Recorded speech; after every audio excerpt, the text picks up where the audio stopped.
어쨌든 영화 라디오. 어쨌든 영화 라디오 두 번째 시간입니다. 저는 주절남이고, 안녕하세요. 저는 자잘남입니다. 사실 저희가 지난번 첫 번째 녹음을 해보고 이제 영상을 만들어 봤는데, 이게 사실 저희들은 이제 실친이니까 원래는 보통 반말을 하잖아요. 그쵸. 반말이 주된 어투죠. 저희 사이에서는 그게 더 편하고. 근데 이게 영상적으로 봤었을 때는 오히려 반말이 뭔가 조금 더 어색해가지고 저희가 이제 이번 주부터는 이제 존댓말 하는 걸로 결정했습니다. 좀 더 프로페셔널 느낌. 그러니까 어색해도 서로 좀만 참고 존댓말 씁시다. 그리고 이제 저희가 두 번째로 얘기해 볼 영화는 이제 블랙 스완입니다. 이제 간단하게 세 줄 요약을 하자면, 뉴욕의 유명한 발레단에서 새로운 백조의 호수의 공연을 준비하면서 니나가 새로운 백조 여왕 백조로 캐스팅됩니다. 여왕 백조와 흑조의 1인 2역을 연기했던 니나는 어둡고 매혹적인 흑조를 연기하는데 어려움을 겪는데, 그 스트레스와 주변 인물들의 압박으로 인해 니나의 망상은 점차 커져갑니다. 우선은 전반적으로 이 영화 어떻나요? 이거 어색해지는 게 나아지지가 않는다. 전반적인 느낌이라 맨 처음에는 약간 보는 데 있어서 되게 불편하다 싶기도 한데 뭐 다른 영화에 비해서는 나름 친절하게 시점 변화나 이런 게 뭐 힌트들이 잘 주어지는 것 같아서 나중에 갔을 때는 뭐 그래도 이해는 다 된다는 느낌의 영화죠. 저는 이제 처음에 그냥 약간 예술 영화 이런 걸 줄 알았는데, 이게 후반으로 갈수록 이제 진짜 공포 영화처럼 두둥 두둥 탁막 이런 게 나오면서 이제 배경음악으로 오페라 영화 이런 합주곡들이 되게 많이 쓰여가지고 아마 그런 느낌이 되게 많이 드는 것 같아요. 그래서 이제 사실 이 영화는 이제 주인공 니나가 이제 그 아까 이제 여왕 백조로 캐스팅이 되면서 점차 변해가는 과정을 담은 이제 영화라, 그 주변 인물들을 이제 키워드를 잡고 좀 얘기를 해보면 어떨까 해요. 그래서 이제 첫 번째 키워드는 이제 니나의 엄마입니다. 니나의 엄마. 네. 참 니나의 엄마의 자식으로 있으면 참 힘들 것 같은 느낌이 들어요. 그 초반만 보면은 니나의 엄마는 진짜 누가 봐도 흔히들 말하는 뭐 미국에도 있다고 하잖아요. 캥거루 엄마라고 해야죠. 헬리콥터맘 헬리콥터맘 이렇게 해가지고 진짜 니나를 엄청 보살피려 하고 뭐든지 이제 관리하려고 하는 모습을 진짜 많이 보이죠. 거기에 대해서 이제 되게 부모로서의 권리를 떠나서 막 권력까지 생각될 만큼 그런 행동을 보이는 게. 그러니까 사실 영화 초반에 그 케이크 장면이 나오잖아요. 그 이제 주인공으로 캐스팅 됐으니까 이제 막 축하해주러 케이크를 사는데 니나 안 먹는다고 하니까 버려버릴게 하는 장면이, 그러니까 저런 식으로 이제 니나를 컨트롤해왔다라는 게 딱 보이는 장면이었던 거죠. 사실 되게 좀 극단적으로 막 얘기하고. 그렇죠. 네. 오히려 그런 인간관계 있잖아요.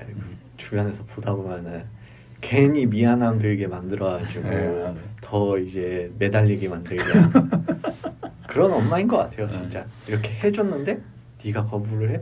그러면은 아예 그냥 거기에 대해서 극단적으로 선택을 하면서 그거에 대해 내가 잘못했나? 죄책감이 들게 만들 정도로 하는 그런 모습이 진짜 많이 보였죠. 그리고 사실 이제 얘기가 나와서 그런 건데, 그 보면서 그 항상 이제 검은 옷만 입고 있잖아요, 엄마가. 그리고 막 머리도 이렇게 쪽맨 스타일이고 약간 메이크업도 그렇고, 그래서 자꾸 스카이캐슬의 스앵님이 생각나더라고요. 스앵님. 네, 스앵님이 저를 전적으로 믿으셔야 됩니다. 그런 느낌이 나서 이제 무섭다, 어떻게 보면은 제일 무서웠던 인물 중에 한 명인 것 같아요, 영화 통틀어서. 그쵸.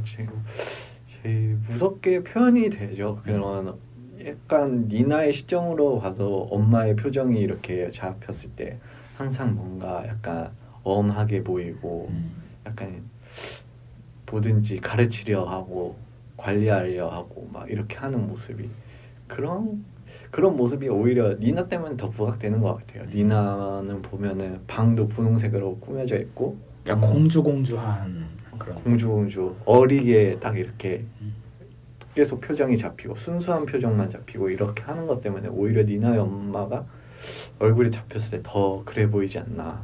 그러니까 약간 니나를 이제 영화에서 극 중에서는 계속 이제 스위트헐트 이렇게 하잖아요. 우리 말로 하면 예쁘나 예쁘나 이런 건데, 그러니까 어떻게 보면은 그 이제 니나의 가장 기본적인 인격 형성에 가장 큰 영향을 미친 인물이죠. 항상 모범생, 착한 딸, 그러니까 이런 거를 이제 강요받은, 뭐 강압받은 뭐 이런 말은 이상한데 그렇게 살아오게 했는데, 저는 그런 점에서 봤었을 때 니나 입장에서는 이제 엄마라는 존재가 이제 뭐 컴플렉스 아니면은 뭐 요즘 말로 하면 억제기 같은 존재였던 것 같아요. 이제 그런 거를 한번 띄워놓고 거기서 멀어져야 이제 자신의 그거를 한 단계 나아갈 수 있는 거였는데, 그렇죠. 한 단계 나아갈 수 있는 건데 후에 보면은 그 나아가는 게 참 어떻게 보면 비극적이기도 하죠. 약간 그런 느낌이에요. 그러니까 저희 집에는 여동생이 있으니까, 근데 그러니까 진짜 저희 동생이 이제 고등학교 때, 뭐 중학교 뭐 3학년 이럴 때 진짜 사춘기가 좀 심했는데 그냥 그거를 좀 보는 느낌이긴 했었어요. 저도 누나가 있다 보니까 네. 누나의 그런 모습을 봐왔기 때문에 사춘기 때 이제 그런 모습을 봐왔기 때문에 직관 개꿀잼 약간 이런 느낌. 그 팝콘 먹으면서. 사실 그러니까 뭐 아까 뭐 농담화 개꿀잼 하겠지만 진짜 스트레스예요. 그렇죠. 엄청 막 맨날 싸우고 막 소리 지르고 막 이러고 싸우니까. 솔직히 저는 니나의 입장이 어느 정도 이해가 가요. 나중에 갔을 때 엄마와의 그런 갈등이 생기는 게 저희 집안도 되게 엄하기 때문에 그다음에 심지어 저는 되게 귀염둥이 막내라서 네. 제가 거의 니나였죠. 스위터. 네. 알겠습니다. 좀 세계, 그러니까 좀 어디 가나 이런 사람들이 그쵸. 있는 거고 사실. 어느 나라나 어느 국적을 떠나서 어디를 가든 약간의 그런 건 있는 것 같아요. 그러니까 뭐 뒤에서도 뭐 따로 얘기는 하겠지만 어떻게 보면은 되게 사춘기 과정처럼 보이기도 했어요. 그러니까 이런 과정 자체가. 그렇죠. 그리고 이제 두 번째 키워드는 이제 니나의 지도 감독이자 이제 그 발레단의 단장 토마스입니다. 어떻게 보면은 이 영화를 본 사람들 입장에서는 좀 제일 평가가 갈리는 인물일 것 같아요. 아무래도 니나의 변화에 있어서 한 획을 그은 사람이라고 획이라고 해야 약간 할까요? 트리거. 그렇죠. 네. 트리거죠. 약간 트리거, 약간 발단이 되는 사람이죠. 그런 발단의 역할을 하다 보니까 제일 많이 이제 평가가 나오겠죠. 이제 보는 사람 입장에서. 그러니까 뭐 사실 그러니까 이제 뭐 여기저기 이제 이 영화에 대한 평가나 이런 걸 좀 찾아봤었을 때 제일 이제 갈리는 게, 그러니까 이 사람은 이제 그 본인의 어떤 완벽한 작품을 위해서 좀 자신의 그 발레 단원들을 이제 좀 지독하고 잔인하게 이렇게 티칭하는, 푸시하는 사람인지, 혹은 이제 자신의 어떤 개인적인 좀 성적인 욕구라던가 뭐 이런 거를 위해서 좀 그렇게 발레리나들을 이용하는 사람인 건지에 대해서 조금 이제 평가가 많이 갈리긴 하더라고요. 근데 사실 뭐 영화 안에서는 어느 정도는 좀 명백하긴 하죠. 그러니까 이 사람이 좀 이렇게 지도라는 명목하에 약간은 이제 좀 과한 스킨십을 하고 좀 성적인 그런 것도 많이 얘기를 하고. 그렇죠. 약간 뭐 흔히들 예술가로서의 막 다양한 경험이 중요하다. 예술가는 다양한 경험을 할수록 그 경험을 기반으로 한 예술 활동이 더 풍부해진다. 이런 말들을 하고 있는데 현실 사회에서도 여기에서도 그런 모습을 이제 한 역할로 빗댄 게 니나의 지도 감독이 아닐까, 토마스지 않을까 싶어요. 그러니까 그거에 대해서는 항상 왈가왈부 이제 말이 많고 부정적으로 말하는 사람도 있고 긍정적으로 말하는 사람도 있는데, 어떻게 보면 그게 이제 제일 큰 이슈이지 않을까, 이 역할에 대한. 그러니까 흔히들 이제 요즘 유행하는 단어 중에 하나가 그 가스라이팅이라는 단어가 있잖아요. 그러니까 이제 그 상대방으로 하여금 이제 약간 거절할 수 없게끔 약간 세뇌 같은 걸 비슷한 게 이제 시키면서 이제 자신이 원하는 대로 이제 이끌어가는 사람의 유형을 말하는 건데, 뭐 이게 뭐 본인의 어떤 작품 그걸 위했던 아니면은 그냥 개인적인 뭔가를 위했던 간에 어쨌든 좀 그런 식으로 이제 사람들을 많이 이렇게 압박하고, 그러니까 자신의 걸로 만들었다는 생각은 되긴 하더라고요. 그러니까 전에 주연의 발레리나 했던 베스한테도 사실 그 똑같이 있었던 거고, 그러니까 그 사람은 이제 계속 그런 식으로 반복이 되었다라는 게 어느 정도 이제 추측이 가능한 거죠. 주절남 씨. 네, 주절남 씨는. 네. 주젤라님은 그러면 니나의 지도 감독에 대해서 어떤 입장이세요? 약간 이 정도는 봐줄 수 있는 정도의 위치였다, 아니면은 약간 이거는 개인적으로 이용하려는 모습이 너무 보인다, 너무 부정적이다라는 입장이세요? 저는 조금 후자. 후자? 부정적이다? 조금. 뭐 본인은요? 저도 약간 그런 것 같아요. 저는 그냥 지금 현실에서도 말하는 뭐 예술가는 다양한 경험을 해야 된다.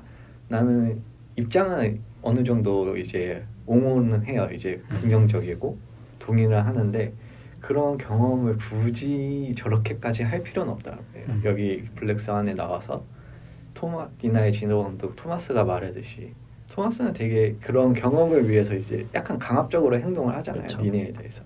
그렇게까지 이제 하는 사람을 받아들이는 것도 안 좋고 저런 사람도 안 좋다고 생각해요. 니나는 여기서 이제 토마스가 그럴 때마다 되게 흔들리잖아요. 약간 진짜 내가 경험이 없나? 그러니까 이게 사실 뭐 적절한 한국말 생각이 안 나서 그런데 약간 나이브하죠. 되게 뭐라 하지, 순진하고 연약한 느낌이 있죠. 그쵸. 니나. 그냥 그런 이제 한마디 한마디에 쉽게 흔들리는. 근데 그게 아무래도 이제 이 뒤에 말할 이제 주제 니나의 라이벌 릴리의 모습이 계속 옆에서 보게 되니까 그렇다 보니까 이제 되게 영악한 사람이죠. 또 그거를 집어내잖아요. 계속 이제 끄집어내는 거죠. 쟤를 봐라, 정말 자연스럽지 않냐, 막 이렇게 얘기를 하는데 그런 모습이 약간 저는 다양한 경험을 해야 된다는 진짜 동의를 하는데 그거를 저런 식으로 누군가에 의해서 강압적으로 반강제적으로 하는 거는 별로라고 생각하는, 저는 그런 입장이에요. 저도 부정적인 입장이죠. 그러니까 이거를 이제 좀뭐 굳이 이걸 얘기를 하자면은 영화 첫 장면에 그러니까 이제 니나가 발레를 하다가 이제 어떤 그 흑마술사, 그러니까 어둠의 마법사랑 같이 춤을 추는 장면이 나오잖아요. 저는 이제 거기서 어둠의 마법사가 조금 그 토마스지 않을까라는 생각을 해요. 그러니까 그 장면에서는 사실 그렇죠. 그 망상 속에서 릴리랑 하는 장면에서 거기서 이제 토마스가 그 마법사로 그렇죠. 이게 어둠의 하는데 흑마법사로 갑자기 이제 체인지가 되죠. 변화가 되죠. 그러니까 이제 뭐 약간 이거 끼워 맞추기 같은 건데 이제 완벽한 작품을 어떤 그 왕자로서 대변을 한다면은 그러니까 이제 계속 그런 거 방해하고, 그러니까 주인공을 약간 힘들게 만들고 이제 시련을 겪게 하는, 그러니까 약간 이 영화랑 좀 그게 있는 것 같아요. 그 연결지어지는 포인트가. 약간의 그렇게 생각해보면 또 그렇네요. 토마스라는 사람이 계속 이제 그 극 중에 주연으로서의 모습을 계속 어떻게 보면 강요를 하잖아요. 이 작품, 자기 작품에 있어서 너는 그런 사람이 되어야 된다 라고 말하는 게, 그렇게 보면 또 그렇게 그렇죠. 백조가 진짜 되어버리죠. 대비가 될 수, 비유가 될 수가 있겠네요. 니나의 라이벌에 대해서 한번 더 좀 얘기를 해볼 건데, 아까도 이제 언급했듯이 이제 그 릴리라는 캐릭터가 되게 노골적으로 사실 얘는 흑조야라는 게 보여지죠. 이제 감독이. 그쵸. 그러니까 보면은 사실 영화 초반부터 중반 내내 이제 니나는 되게 흰색 옷만 입고 있는데, 흰색 아니면 분홍색, 뭐 그런 옷만 입고 있는데 릴리는 노골적으로 검은 옷만 입고. 그쵸. 근데 그게 엄청나게 대비가 되죠. 니나랑 이제 그 주변 인물들이랑은 항상 대비가 되는 것 같아요. 니나는 약간 다 밝은 계통의 옷이 주류가 된다면은 이제 릴리는 이제 다 검은 계통. 그 주변 인물도 뭐 회색깔, 뭐 아니면 좀 어두운 이런 걸로 다 약간 의상이 다 있긴 한데 이제 릴리는 더 노골적이죠. 타투까지. 등 뒤에 타투 딱 있고, 담배하고 마약하고, 담배하고 마약하고, 그 다음에 뭐 화장도 어느 정도 진하게 나오고, 되게 자연스럽고, 막 이제 니나와 릴리가 클럽에서 갔을 때도 릴리는 거기서 되게 자연스럽게 있으면서 다 다 자연스럽게 말도 하고 춤도 즐기고 술도 하고 모든 게 자연스럽게 즐기는 반면에 니나는 완전 이제 아무것도 경직돼 경직되어 있는 거죠. 완전 이제 어린 백조가 들판에 이렇게 그냥 혼자 어미 없이 있는 것처럼 세렝게티에. 예. 그러니까 이게 사실 뭐 이 영화가 좀 어려워지는 포인트 중에 하나가 이게 니나가 릴리랑 엮이면서 좀 망상 같은 걸 되게 심하게 겪기 시작하잖아요. 그렇죠. 만상이자 편집증이라고 해야 되나요? 자기가 이제 보고 싶고 듣고 싶은 대로만 이제 보이게 되는. 그렇게 하는데 이제 어떻게 보면 릴리가 그러니까 저는 이제 니나가 이제 본인이 가지지 못한 어떤 흑조로서의 자아를 가진 게 투영된 사람이지 않을까 싶긴 해요. 그러니까 이제 망상 속에서 자꾸 릴리가 자신을 꼬드기고 아니면 자기랑 어떻게 다르게 행동하고 이런 것들을 이제 신경 쓰다 보니까 그게 이제 투영이 돼서 이제 본인의 망상 속에서도 계속 나타나게 된 거고, 그리고 이제 그 망상에 대해서 조금 더 이제 뎁스 있게 얘기를 해보면 되게 교차 편집이 되게 빠르게 일어나서 이게 지금 릴리인지 아니면은 그 니나가 혼자서 저러고 있는지가 되게 헷갈리는 장면들이 많아요. 그렇죠. 이게 초반에 말했을 때 제가 이제 보기가 불편하다라고 느낄 수 있는 영화다라고 말한 게 이제 니나라는 역할이 부상되면서 거기에 대한 이제 어떻게 보면 릴리에 대한 역할이 부상되면서 이제 니나의 어떻게 보면 시계주추가 투영되면서 이제 망상과 현실이 계속 교차하는데 그게 되게 불편하게 느껴질 수 있죠. 그게 갑자기 그러니까. 그러니까 중간중간에 보면은 이게 릴리야 아니면은 이게 니나야 이렇게 되게 헷갈리는 부분들이 많아요. 그러니까 특히 이제 그 대기실에서 죽이는 장면은 제가 이렇게 좀 초단위를 끊으면서 봤는데 어떤 장면은 진짜로 니나 얼굴이 있고, 그러니까 니나가 니나를 죽이는 상황인 거죠. 뭐 그런 장면도 있고. 사실 영화를 처음부터 좀 보면 알겠지만 릴리는 좀 착한 캐릭터긴 하거든요. 여기서 릴리는 착하다기보다 일단 나쁘진 않죠. 그렇지, 나쁘진 않아. 나쁜 캐릭터는 전혀 아닌데 그나마 착한 캐릭터지 여기에서는. 니나한테 뭐 해코지를 하려는 캐릭터도 아니고. 그렇죠. 이게 니나가 이제 망상 속에서 이제 전현이 망상 속에서 그런 거죠. 그렇죠. 망상 속에서 계속 내가 가지지 않는 모습을 가진 사람이다 보니까 그리고 또 그게 이제 그 토마스가 계속 이렇게 계속 언지를 들잖아요. 이제 계속 쟤를 봐라 이렇게 이제 얘기를 하고 그 주변 인물들도 약간의 그런 언지를 계속 느낌이자 주기 마련이고. 그리고 릴리가 그 극단에서 보면은 인기가 좀 많아요. 뭐 보면은 주변 여자들도 릴리랑 잘 지내고 그거에 비해서 니나는 이제 완전 모범생이고 근데 모범적인데 인기 없고 근데 이제 그런 애들일수록 또 루머가 돌잖아요. 갑자기 주연 배우를 꿰차다 보니까 욕심은 많아져. 얘가 뭘 했다 어떻게 했다 이런 소문만 드니까 이 친구는 이제 고립돼 있고 릴리는 저렇게 자유롭고 막 사람들한테 인기도 많고 이러니까 오히려 그런 모습에서 더 그런 것 같아요. 그러니까 소위 말하는 미국 인싸 스타일인 거죠. 그렇죠. 네, 미국 인싸. 릴리는 미국 인싸. 약간 니나는 미국 널드라고 해야 되나요? 우리와 다를 바가 없는 우리와 같은 모습. 근데 결국에는 감독이 이 점에 대해서 쉽게 이해할 수 있도록 결말이 너무나 딱 명확하게 보여지기 때문에 결말 부분에서는 그렇죠. 그래서 이제 좀 그 결말에 대해서 한번 얘기를 해보려고 하는데 이제 여왕 백조와 흑조에 대해서 얘기를 할 건데 사실 이제 니나가 영화 내내 흑조를 연기하는데 어려움을 겪다가 사실은 여왕 백조를 연기하는 데는 어려움이 없었잖아요. 그렇죠. 네, 본인 그 평소 하던 대로 하면 되니까. 근데 마지막에 그 어떤 자신의 망상 속에서 릴리를 죽이고 이제 약간 본인의 배를 깨진 유리로 찌르면서 완벽한 이제 여왕 백조와 흑조 연기를 해냈죠. 어떻게 보면 그게 있잖아요. 자신을 놔야 제일 완벽한 뭐 예술 활동을 하든지 자신을 표현할 수 있다 이런 말들이 있잖아요. 자기를 직접 편집자가 특징이잖아요. 릴리를 찔렀지 알고 보니 자기를 찔렀는데 그러고 나니까 모든 이런 편집과 망상이 약간의 걷어지면서 자기가 그 안에 빠져드는. 그러니까 약간 소위 말하면 무아의 지경 같은 그쵸. 상황. 무아의 지경 아니면은 어떤 거에 둘 다 빠져들 수 있고 그 무아의 지경 그 경계의 선에 딱 이제 올라가면서 완벽한 연기를 했다라고 보여주려고 그런 장면을 만들었던 것 같아요. 저는. 그러니까 이게 뭐 사실 아까 전에 그 니나 엄마 얘기하면서 이제 사춘기를 겪는 그 모습인 것 같다라는 얘기 있었잖아요. 거기서 좀 연결지어서 생각을 해보면은, 그러니까 이 영화 전체가 그냥 어떤 니나라는 한 사람의 성장 스토리인 것 같아요. 그러니까 좋은 쪽으로든 나쁜 쪽으로든. 그러니까 어떤 본인의 어떤 가지고 있던 상황과 그런 한계들을 한번 초월을 해내가지고 이제 무언가가 된 거잖아요. 근데 이제 뭐 그 결말은 사실 열려 있는 거고.